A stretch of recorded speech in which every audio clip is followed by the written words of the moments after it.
함께 봉독하겠습니다. 그 후에 선지자 사무엘 때까지 사사를 주셨더니 그 후에 그들이 왕을 구하거늘 하나님이 베냐민 지파 사람 기스의 아들 사울을 40년간 주셨다가 패하시고 다윗을 왕으로 세우시고 증언하여 이르시되 내가 이새의 아들 다윗을 만나니 내 마음에 맞는 사람이라 내 뜻을 다 이루리라 하시더니 하나님이 약속하신 대로 이 사람의 후손에서 이스라엘을 위하여 구주를 세우셨으니 곧 예수라. 아멘.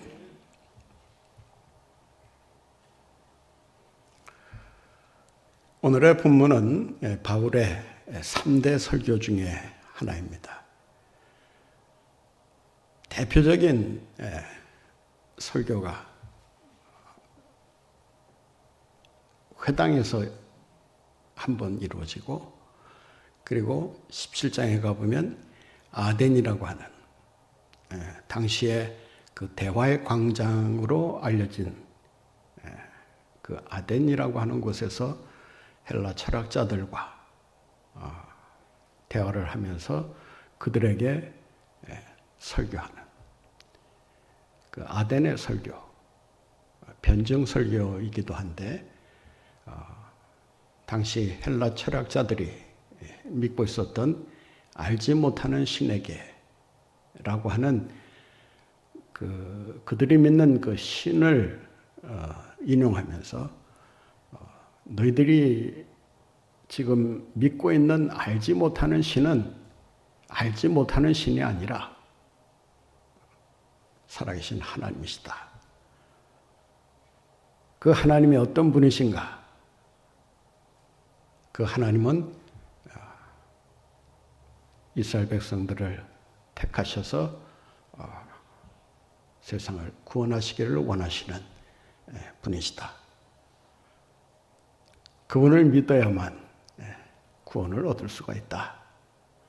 그분이 보내신 예수 그리스도만이 진정한 구주가 되신다라는 사실을 강력하게 선포합니다.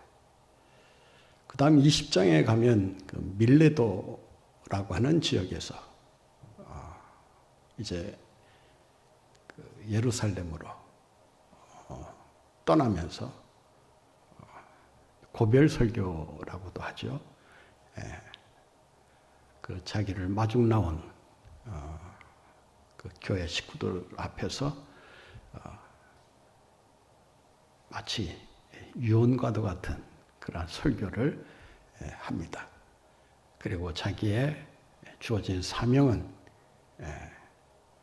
내가 죽는 날까지 복음을 전하는 것이다. 이 일을 위해서 나는 죽음도 두렵지 않다. 그러니 나를 위해서 울지 말고 나를 위해 기도해달라라고 하는 메시지를 남깁니다. 사도행전에 들어와 보면 그 초대교회가 생기고 나서 초대교회 안에 그 예배라고 하는 그 새로운 형식이 자리 잡게 됩니다. 물론 회당 안에서도 예배가 드려지곤 했습니다. 회당에서도 시편 찬송이 있었고, 또 기도가 있었고, 또 율법서와 선지서를 낭독하는 성경 봉독 시간이 있었고,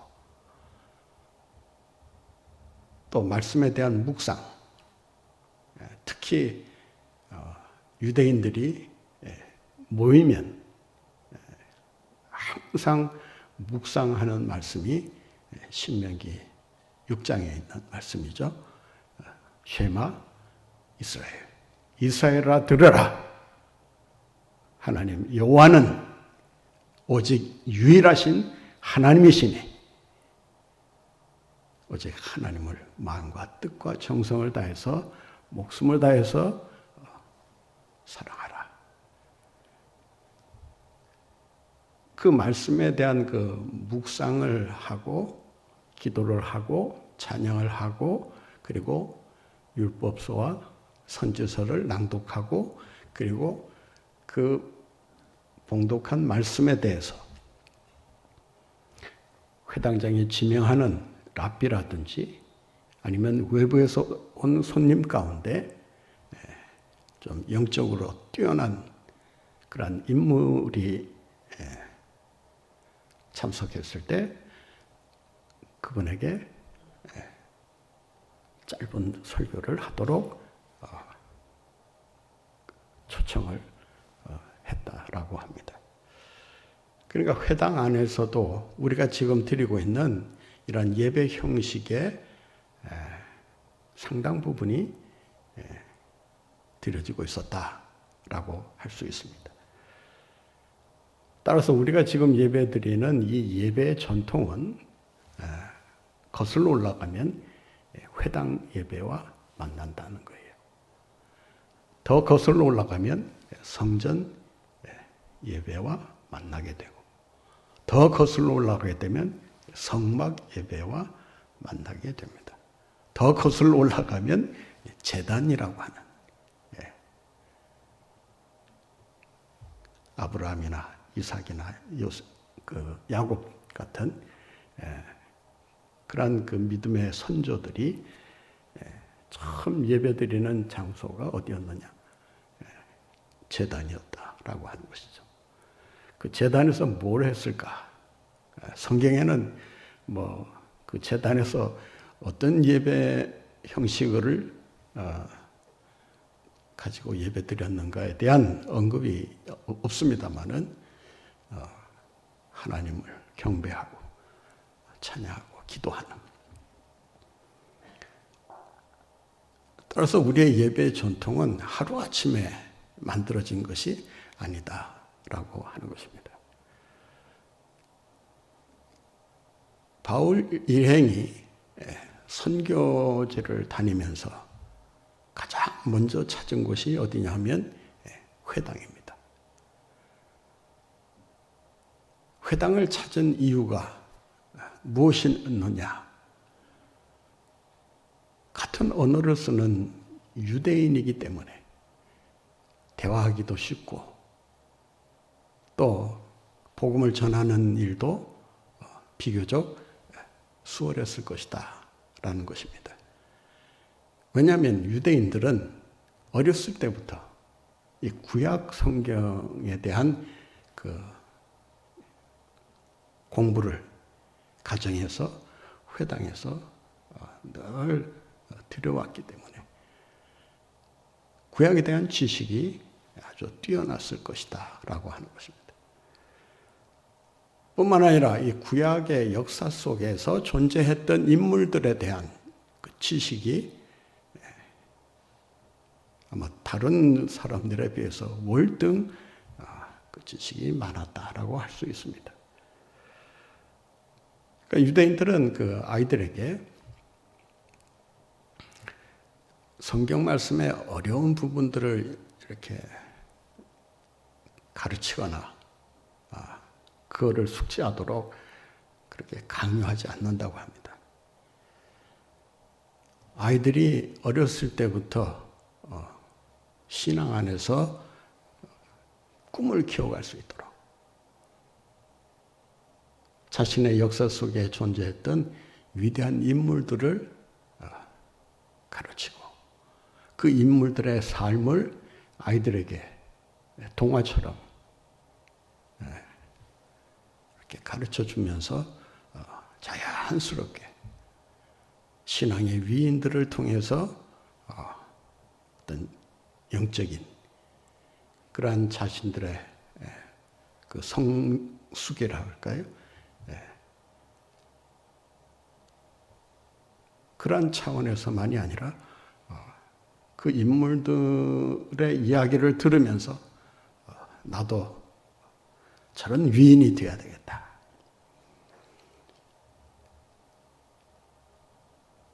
따라서 오늘 본문에 보면 바울이 이 세대 역사를 쭉 이야기하는 가운데서 가장 중요한 인물, 핵심적인 인물인 다윗을 소개합니다.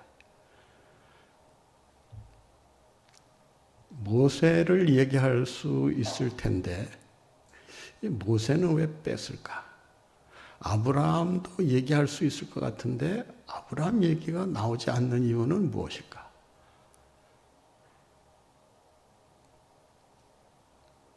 사실 이스라엘 백성들의 그 구속의 역사를 살펴보면 이 아브라함을 빼놓고 얘기하기가 어렵잖아요. 또 출애굽의 그 주인공이라고 할 수 있는 모세를 빼놓고 하나님의 구속의 역사를 설명하기 어렵잖아요. 물론 오늘 본문 말씀에 우리가 읽지는 않았지만 그 전 말씀을 보게 되면 출애굽 사건을 이야기하면서 하나님이 이스라엘 백성들을 애굽의 포로에서 구출해 내셨다. 그 사실을 다시 상기시키면서 이스라엘 백성들을 구출해 내신 이유가 뭐냐? 그러니까 하나님께서 이런 식으로 역사를 진행해 오고 계시는데 이걸 이제 하나의 그 구속사적인 섭리라고 말을 하죠. 그러니까 이 역사는 그냥 사람들이 일으키는 사건들이 아니고 하나님께서 이스라엘 백성들의 역사 속에 개입해 들어오셔서 친히 기적과 이사를 통해서 구원의 역사를 펼쳐가시는 그 과정에 사람을 택하시기도 하고 또 택한 사람을 패하기도 하시고 또 다시 새로운 사람을 세우기도 하시고 그래서 하나님의 뜻을 잘 이루어갈 수 있는 그러한 인물들을 하나님께서 골라서 택해 주신다라는 것입니다. 그 중에 한 사람이 바로 다윗이라고 하는 것입니다. 하나님께서 선택하신 인물들을 살펴보면 다 좋은 사람들만이 아니라는 사실을 알 수 있습니다. 사울도 기름 부음을 받은 왕 아닙니까? 하나님이 왕으로 인정하고 택한 인물인데 오늘 본문에 보면 40년 동안 그를 사용하시다가 패하시고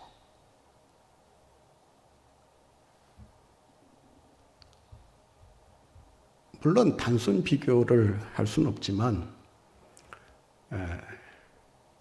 이 다윗과 사울을 비교해 보면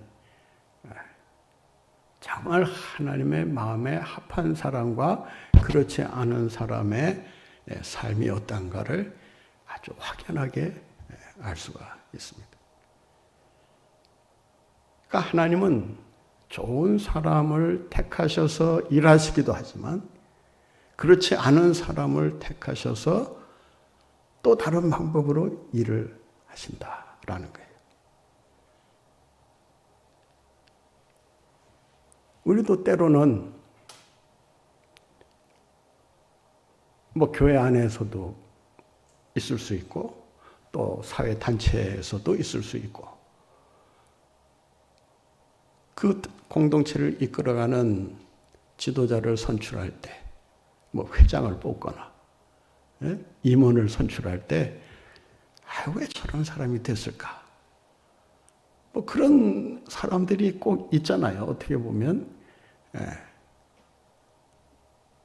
그러니까 자기 마음에 안 드는 사람일 수도 있고 또 모든 사람들이 좀 별 볼 일 없이 생각하는 그런 사람일 경우에 그런 의문이 들 수밖에 없어요.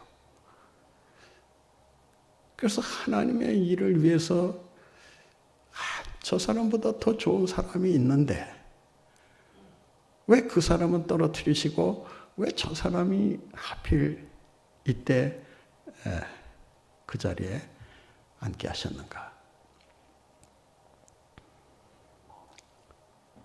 그것 때문에 사람들은 시험에 들기도 하고 저런 사람이 회장으로 있는 그 부서나 조직에는 들어가기 싫다. 뭐 이런 식으로 우리가 사람 선택에 대한 그 평가를 하기도 합니다. 그런데 자세히 들여다보면 하나님은 때로 함량 미달인 사람을 통해서도 역사하신다라고 하는 거예요. 그러니까 사람이 볼 때는 분명 자격이 없는 것처럼 보이기도 하고 저런 사람이 돼서는 곤란한데 힘들 텐데 일이 잘 안 될 텐데 뭐 이런 식으로 부정적으로 평가할 수 있지만 하나님이 보시는 눈은 또 다르다라고 하는 거예요. 얼마나 다르냐? 이사야서에 보게 되면 하늘과 땅의 차이만큼 다르다.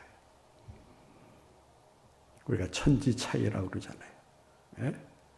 그 차이가 엄청날 때 하늘과 땅의 차이만큼 차이가 난다라고 하는데 하나님이 보시는 것과 사람이 보는 것과는 전혀 다를 수가 있다라고 하는 거예요.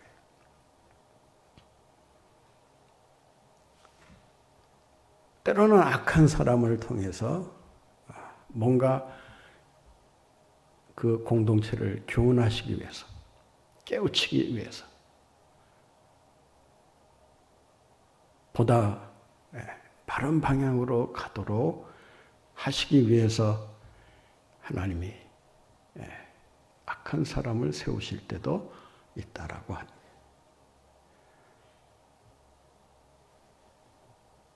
요즘 푸틴이 하는 그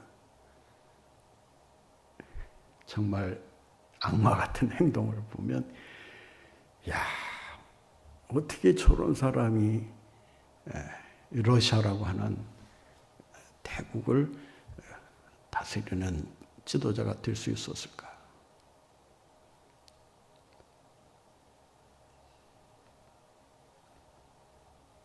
세계를 쥐락펴락하는 그런 양대 세력 아닙니까? 미국과 소련. 어떻게 보면 이 세계를 대표하는 그런 나라라고 할 수 있는데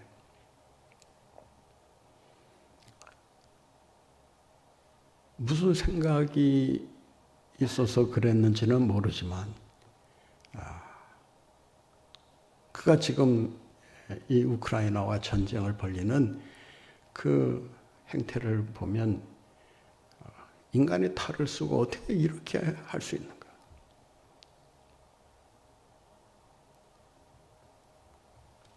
군인을 죽이는 것도 물론 적이긴 하지만 그 사람의 생명을 빼앗는 게 그게 쉬운 일은 아니잖아요.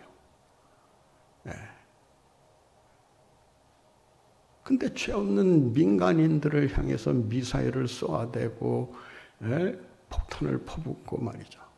고문을 하고 참 입에 옮기기도 싫은 그런 아주 잔인한 방법으로 그 민간인들을 학살하고 그랬다잖아요. 신체가 전부 이렇게 뿔뿔이 흩어져 있어서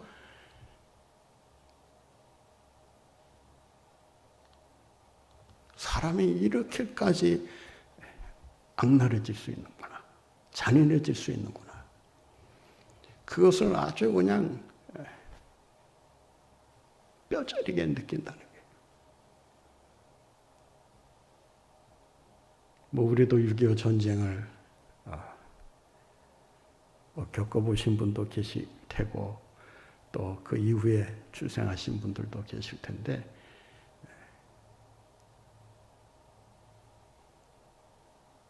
왜 하나님께서 이런 악한 사람을 택하셔서 사람들을 괴롭히시는가? 왜 이 세상을 이렇게 어지럽히고 못 살게 만드는가?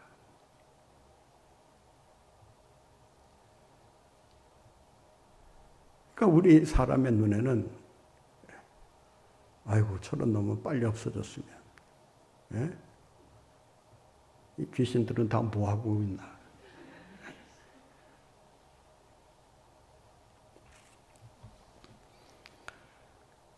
오늘 본문에도 보면요, 이 사울 왕을 40년 동안 다스리게 하셨다라고 말을 합니다. 뭐 40년이란 그 시간에 뭐 깊은 의미를 둘 건 아니지만 40년 동안 통치를 한다. 한번 생각해 보세요. 5년마다 우리는 대통령을 바꾸고 있는데 40년이면 몇 번 바꾸는 거예요? 8번 바꾸는 거예요.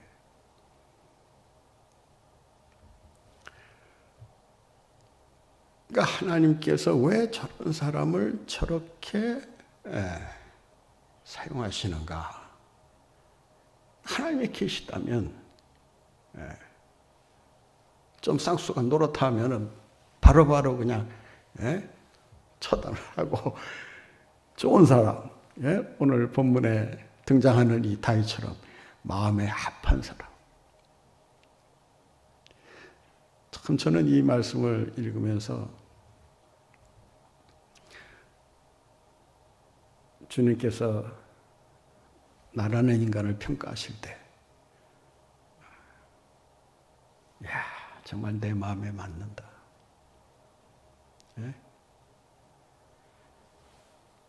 여기서 이 마음에 합한다라고 하는 말은 그 마음을 잘 따르는 자를 말합니다. 그러니까 하나님의 마음을 잘 읽고 이해하고 따르는 사람. 그러니까 다시 말하면 하나님의 마음이 있는 곳에 내 마음이 있는 거예요. 여러분 한번 오늘 집으로 가셔서 한번 이 말씀 붙들고 한번 묵상을 한번 해보세요. 하나님의 마음이 있는 곳에 내 마음이 있는가? 아니면 내 마음이 있는 곳에 하나님의 마음을 억지로 껴맞추려고 하고 있지는 않는가? 여러분 앞뒤 자에 계신 분들하고 한번 서로 격려하면서 한번 선포해 보시죠. 예? 하나님의 마음이 있는 곳에 옆에 분 보시면서 하세요. 이거 뭐 앞에 보시지 말고 하나님의 마음이 있는 곳에 당신 마음이 있기를 원합니다. 예.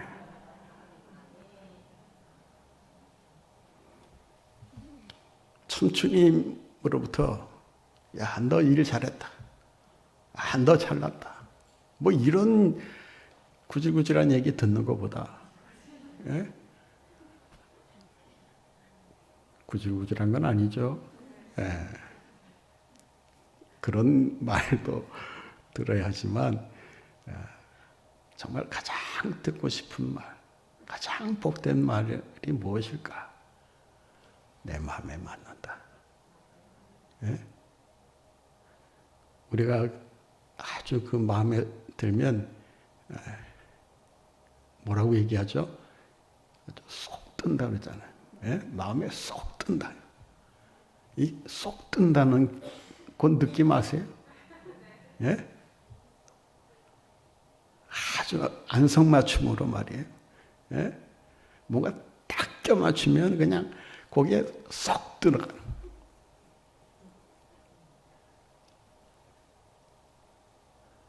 여러분 인생에서 성공하는 게 뭡니까? 또 신앙생활에서 가장 행복한 게 뭡니까? 주님이 나를 보시면서 내 마음에 꼭 든다. 예? 이런 인정을 받으시는 여러분들이 되시기 바랍니다. 들으셔야 돼. 그게 좀 욕심이 생겼어요. 전에는 아이고 나같이 부족한 사람 혀를 끌끌 차시면서 한심하다는 식으로 보고 계실 텐데 내가 너를 보니 참 마음에 든다. 예? 마음이 기쁘다.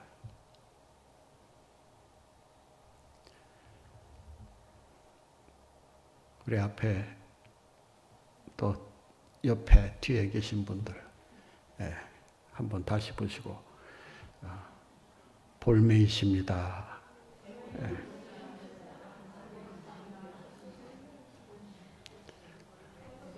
볼수록 매력적입니다. 그런 말입니다.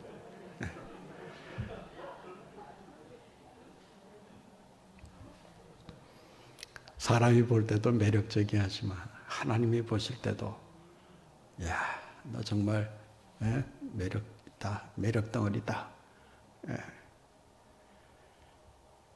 이런 인정을 받을 수 있었던 비결이 뭔가? 오늘 본문에 보면 사울은 아주 간단해요. 그냥 40년 동안 다스리다가 패하시고 세우시고 패하시고 이게 아주 한 문장에 나타나요. 그런데 다윗은 표현이 달라요. 오늘 본 말씀 22절을 볼까요?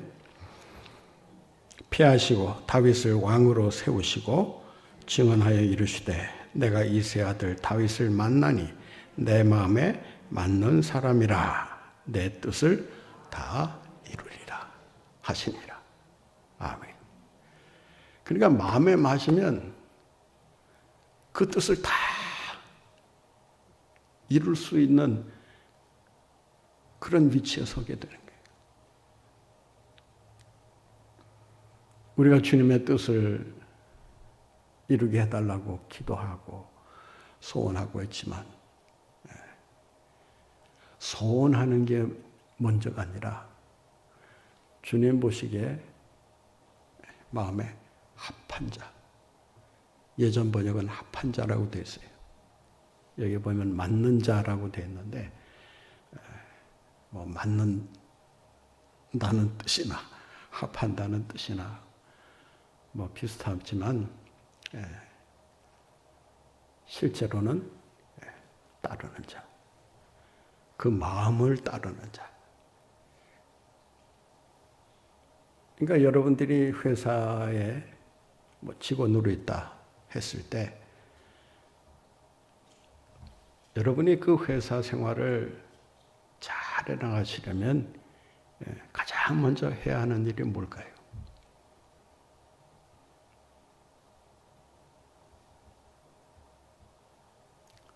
여러분이 회사에 채용됐다 한번 생각해 보시고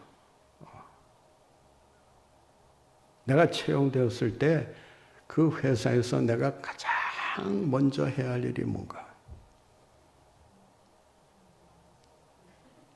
예? 뭐라고요?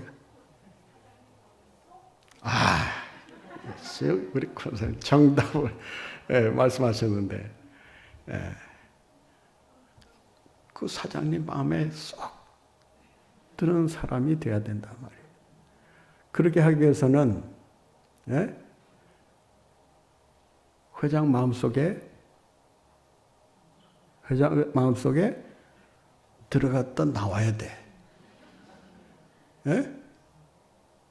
그래야 회장이 뭘 원하는지 마음으로 뭘 바라는지 그걸 알아야 되잖아요. 그래야 마음에 쏙 드는 삶을 살 수가 있고 그러다 보면 사장의 눈에 들고 어떻게 내가 말도 안 했는데 저렇게 내 마음을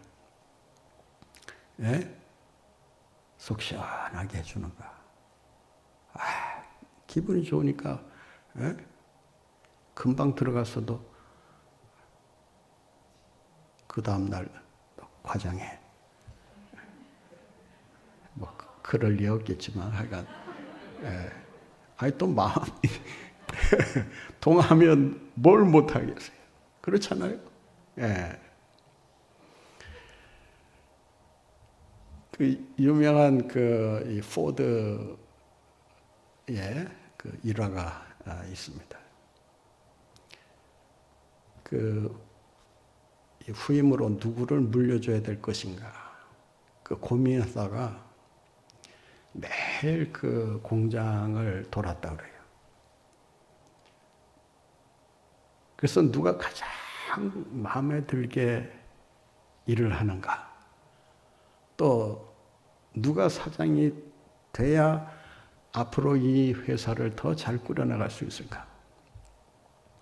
그래서 열심히 이제 찾아다니면서 한 사람 이제 눈여겨 보았는데, 그 중에 그 오래된 기술자 중에 한 사람이 아주 정말 땀을 흘려가면서 열심히 일을 하더래요.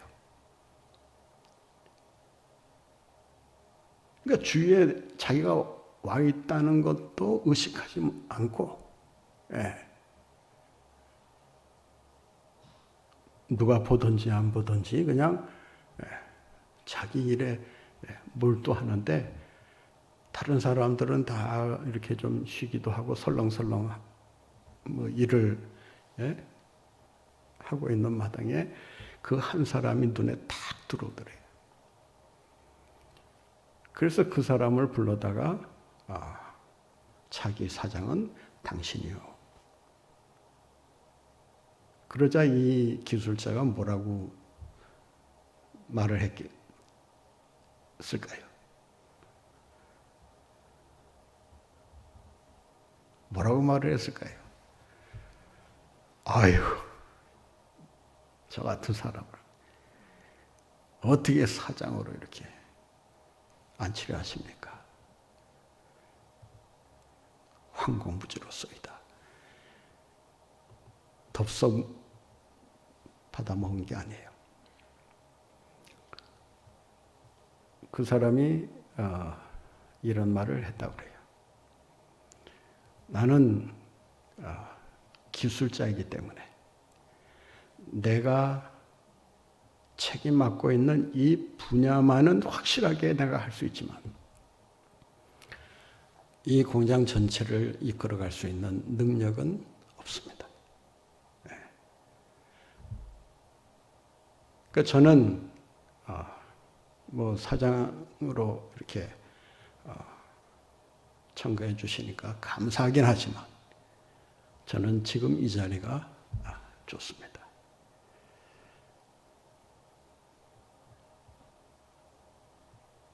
그때 포드가 그런 말을 했다고 그래요. 그런 정신으로 이 회사를 이끄시면 됩니다. 당신이 못하는 것은 얼마든지 잘하는 사람 데려다가 쓰면 얼마든지 이 회사는 잘 굴러갈 수 있습니다.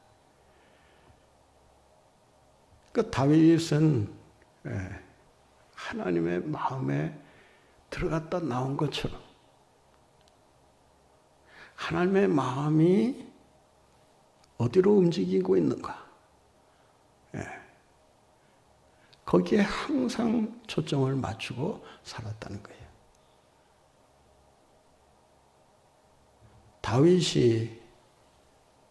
다윗으로 등장할 수 있었던 그 결정적인 순간이 어디였어요? 골리앗과의 싸움 아니겠어요? 그의 인생이 하루아침에 뒤바뀐 그 전환점이 그 골리앗과의 싸움이란 말이에요. 그 싸움에서 그가 한 말을 한번 여러분이 뭐 기억나실지 모르지만 대충은 아마 떠올리실 수 있을 거예요. 사무엘상 17장에 보면 골리앗을 향해서 뭐라고 말합니까? 너는 칼과 창과 단창으로 나오지만 나는 네가 모욕하는 하나님의 이름으로 나간다.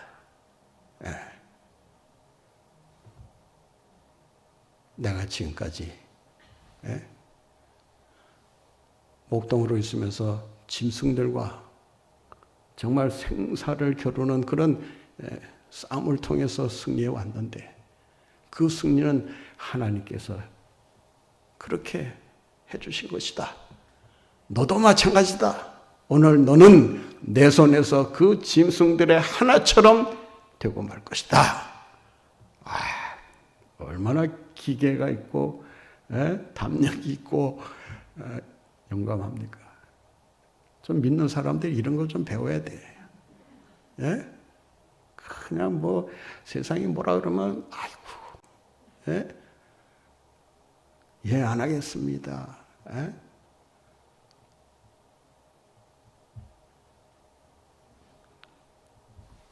우리가 이 세상에서 살 때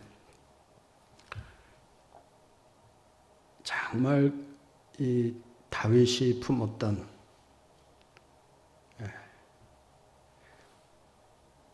오직 하나님을 높이려는 마음.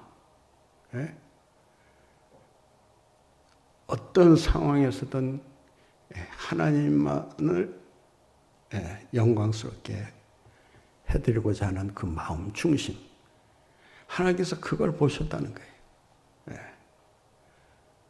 그래서 시편 92편에 보면 나를 높이는 자는 내가 너를 높이리라.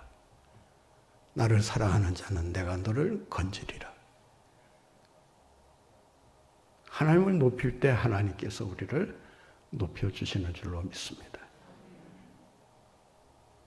여러분, 나를 높이려고 자꾸 자기를 내세우면 그 결과는 어떻게 된다? 사울처럼 패하시고. 그 사울은 전쟁에서 한 번 이긴 건 아니죠. 사울도 다윗 못지않게 아주 게릴라전의 명수입니다. 많은 싸움에서 이겼어요. 그런데 이기고 난 다음에 뭘 했느냐? 기념비를 세웠어요. 자기 기념비를.